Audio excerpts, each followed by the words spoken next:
Well, the neighborhood trails are starting to dry out. We had a lot of rain, but it's still a little muddy, but at least there's no snow and starting to be able to get out on trails. We got a little trail here along the creek.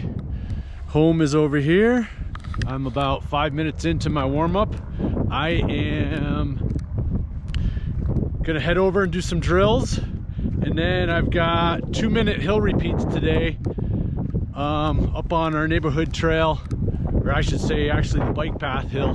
So just a quick warm-up over to do some drills, and then we're gonna talk about how running easy, running slow is when most running dysfunction takes place. So I had a lot of questions on the last video on the art of the easy long run, and how maybe running causes a lot, or easy running causes a lot of dysfunction. We're going to dive into that and how it correlates to a lot of things. So I am headed to do some drills. Let's go. Got the creek.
Okay, just finished up with 8. Ended up being 90-second strength hill repeats at my VO2 max wattage. And now I'm doing my cool down, picking some grass. Right now, my cool down is about 11-minute pace. And all I'm focused on is quick feet and my foot strike placement. Every run I focus on this, but especially now, finding some grass, going super slow, 2-mile cool down. We're gonna hit some trail.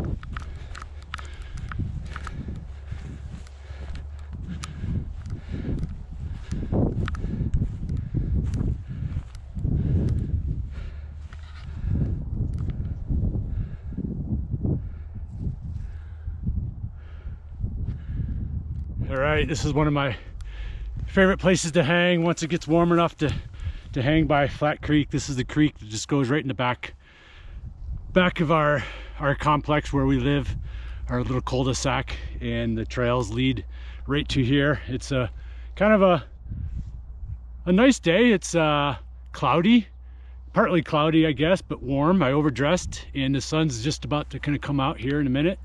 But here's the paradox. If running easy and running easily and long is one of the crucial pillars for endurance and building a great run foundation for performance and longevity, running easy and long is also the time where most dysfunction takes place in the form of poor economy and poor efficiency. For example, if I always tell my campers, my people that I speak to, that if it's hard for you to run easy, you're inefficient. And that inefficiency is the lack or poor strength, not poor endurance or cardiovascular efficiency, if you've been running for a long time. Okay, so the inability to run well easily, and a lot of times I characterize that as just being able to run a long time with a very low heart rate very easily and with pretty good cadence. And if you're not able to do that, I had a couple questions in the last video about, how do I mesh cadence with running easy? It's hard for me, and most people who are inefficient from a strength and an economy standpoint have a hard time running easy with low ground contact or high cadence, however you want to characterize that. Okay, so we're going to talk about that. So again, we've been sometimes brainwashed to think that speed training creates injury and dysfunction. And obviously that can happen, but most of the times, the most dysfunction I see happens because there's inefficiency with running easy. And again, that comes through poor strength. Mainly the type of strength, again, I got that gook, got to clean the mouth, hard repeats. That strength we're talking about is mainly eccentric strength and isometric strength. Eccentric strength is the landing during your stride. Or if you want to use a squat for an example, the squatting down. Or I like to use a better example of jumping, because jumping is much better exercise than squats. When you're jumping, it's the landing that's the eccentric strength. The isometric strength is the crucial part of the running or the jumping that happens right after we land and before we take off. There's a moment in time where there's a delay. And that isometric strength is crucial that nobody talks about. And that's what we have to change. And a lot of times that's in combination with the eccentric, the landing, is where the poor strength and economy comes in with runners who are inefficient. We want to reduce that isometric time. We want you to land, have great leg stiffness, and be able to take off quickly, regardless of how fast or slow you're running. That's being efficient. And that's what we're talking about today. That's the type of strength that we want. Okay, so I'm going to keep it somewhat simple and give you 4 things to work on during this pandemic. This is a great time to work on it, and I have all my athletes work on it. It's something that we all can get better. As you saw earlier today, I did my drills. Okay, so I'm doing drills all the time, whether I'm at home, in between waiting for the water to boil while I'm cooking. I'm the cook in the house. Okay, I'm always doing drills. I'm always trying to make up drills to help with this.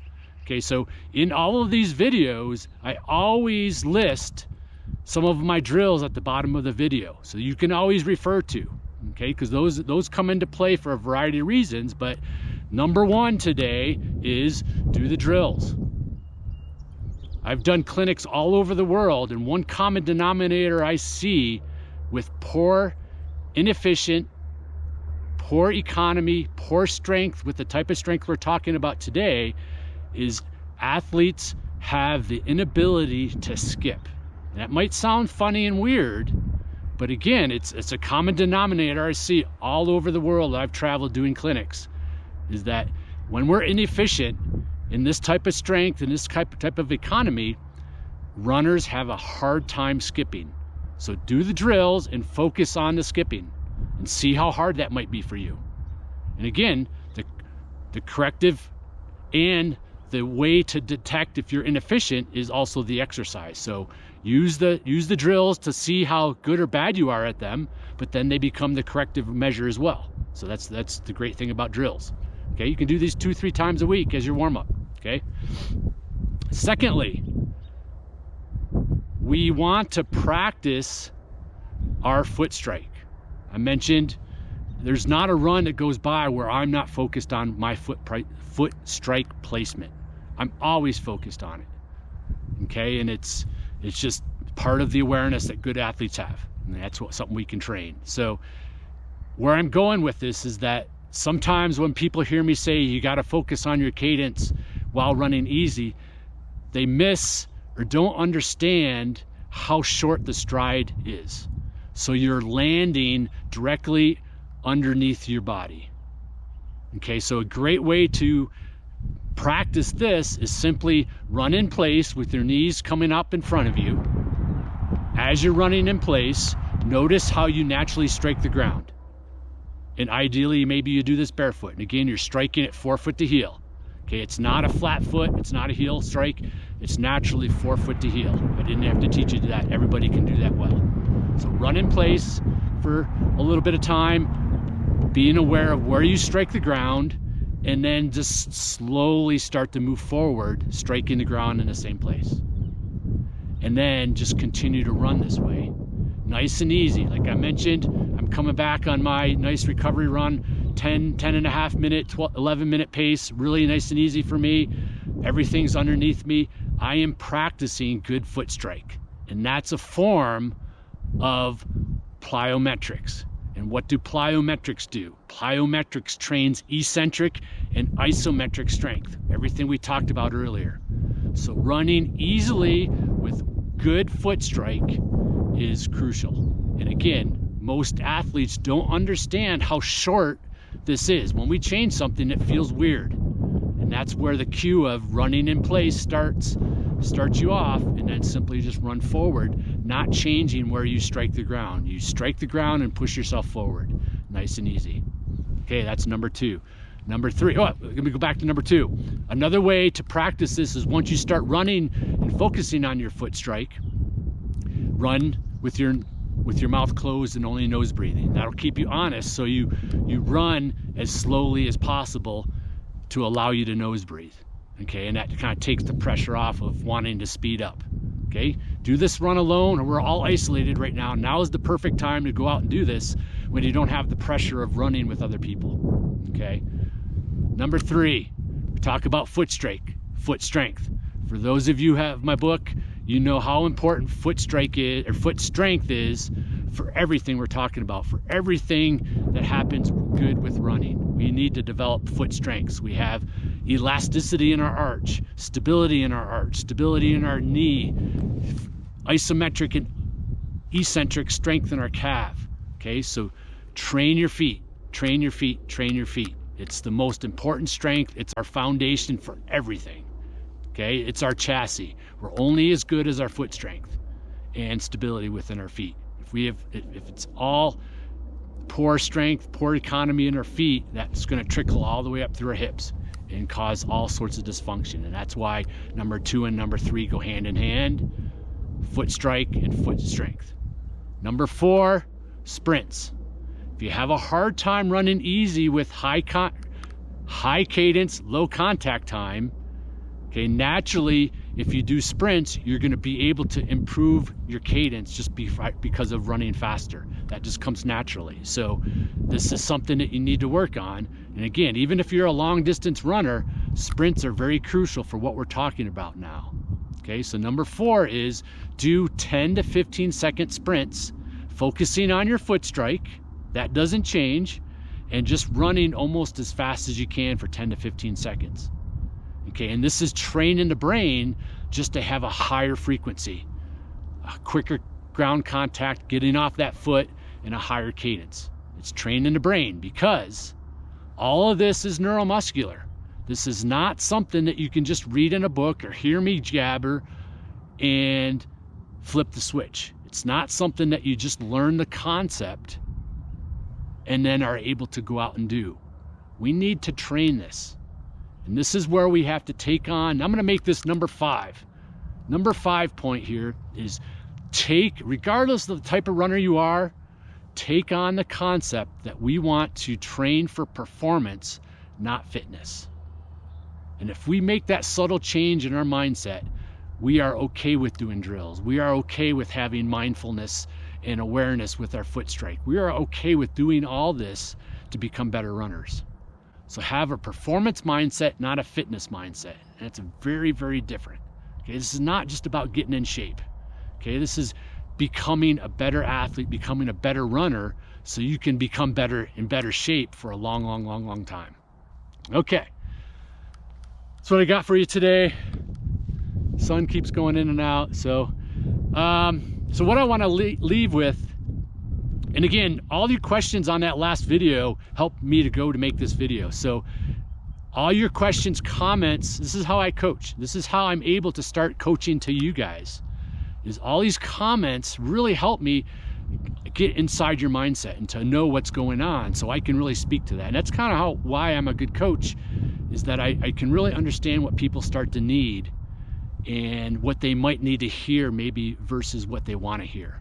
Okay, and that's going to be my style with these videos. I'm not going to always just pick the simple topics or the running essence and the foundation. I know what people need to hear, and sometimes that's much different than what they want to hear.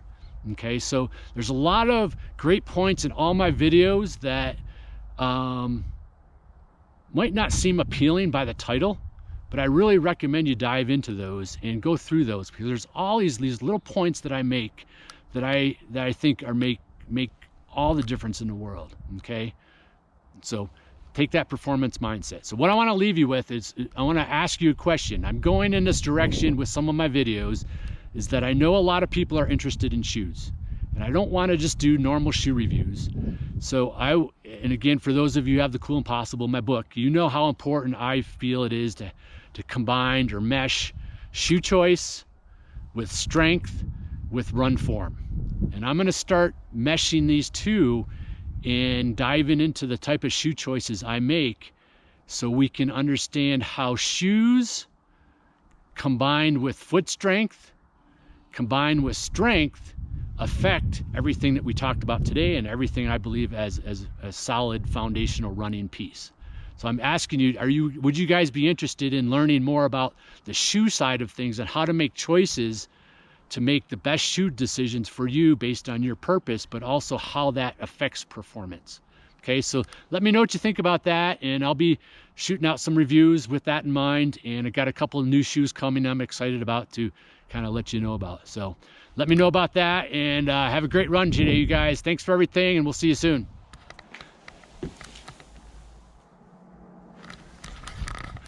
donkey. Forgot to let you know what shoes I picked today. I picked the Salomon S-Lab Sense 6. Again, these are trail shoes that have been worn that I use on the road. There's some moisture on the ground today, and since I was running trail and road, but primarily doing my hill repeats on pavement, I love the sticky rubber of these, even though they're trail shoes, but they're worn, so they're just like road shoes. And I just love the stickiness, nice, tactful, responsive feel, striking the ground, and you can't beat the fit. So I just love how they fit for any type of running, but good for faster uphill runs. So that's what I got for you with shoes today.